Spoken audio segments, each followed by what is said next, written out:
Mr. Ellen Brown and Mr. E. Brown. I used to say Mr. Ellen Brown and Mrs. A. Brown, which is irritating in itself, and I couldn't get her off the account.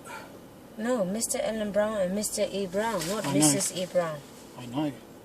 Mainly because I complained loudly that I hadn't authorised her name to be put on the account, so why should I have to go through a whole written rigmarole of taking her off the account?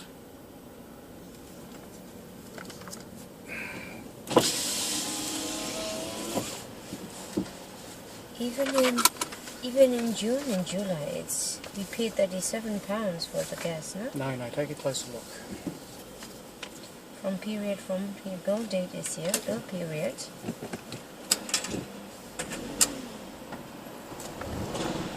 Take a look at what it says by your thumb. Your estimated gas use. Oh, you're in credit by. Okay.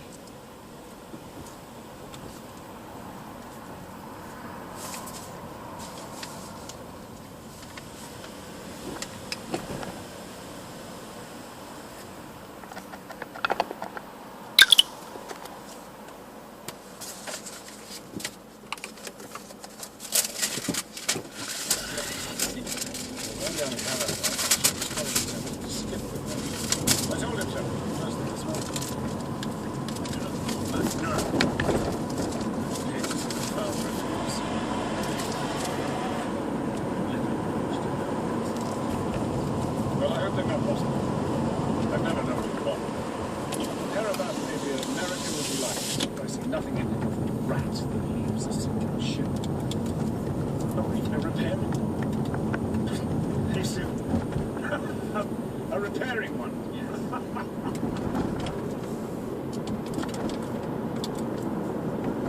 You're in prodigious fine looks today, man. I wish I might believe you. I think it was never a word of flattery you asked. I am happy to hear it, Doctor. I've often heard it said of a rabbit that she blew. I've easily observed it before today. We flocked to the Southland. Martin, can you describe what it was like for you as a small child coming here and trying to understand the landscape?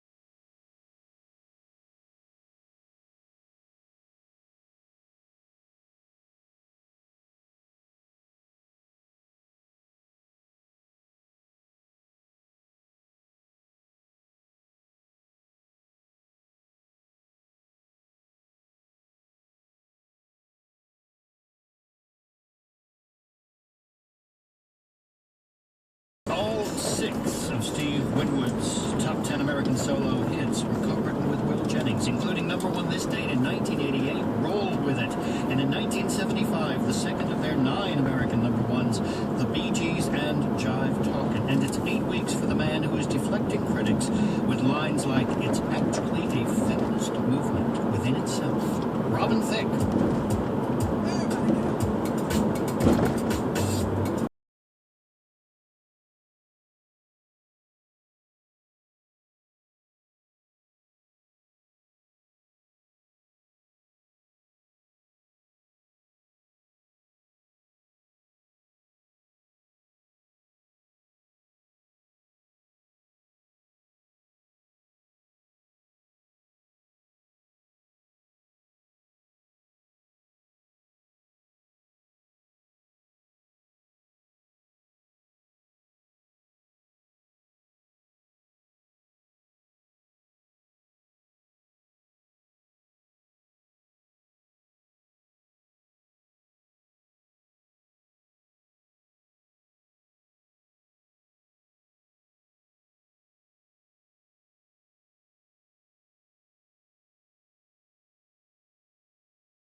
Until next week's Paul Gambaccini Show plays next week's American Hits, Robin Thicke featuring Pharrell is still #1 with Blurred Lines.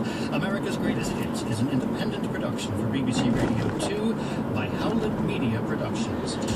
This is BBC Radio 2, online, on digital radio, and on 88 to 91 FM.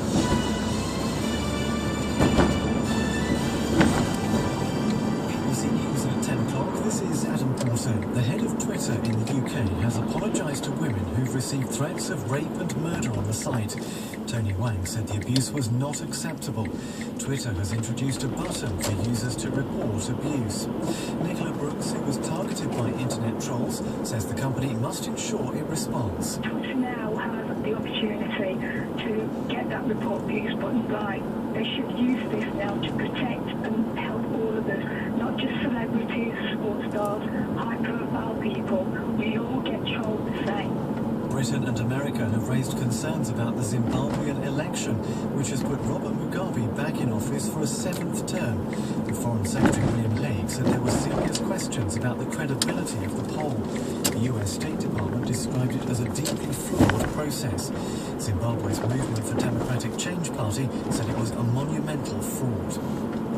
Interpol has issued a global security alert after Islamic militants broke out of prisons in Iraq, Libya and Pakistan.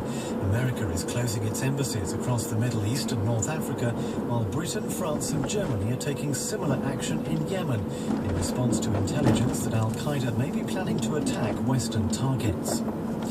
Protests have been held for a 10th day in the West Sussex village of Balcombe because of fears fracking will take place there, the process of fracturing rocks to find gas.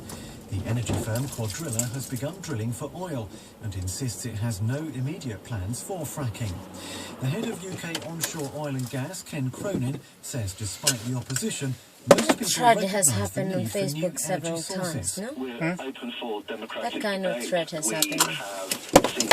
Facebook. And not on Twitter. It happened on Twitter, but Twitter's had no way of reporting it, whereas Facebook has had abuse control for years.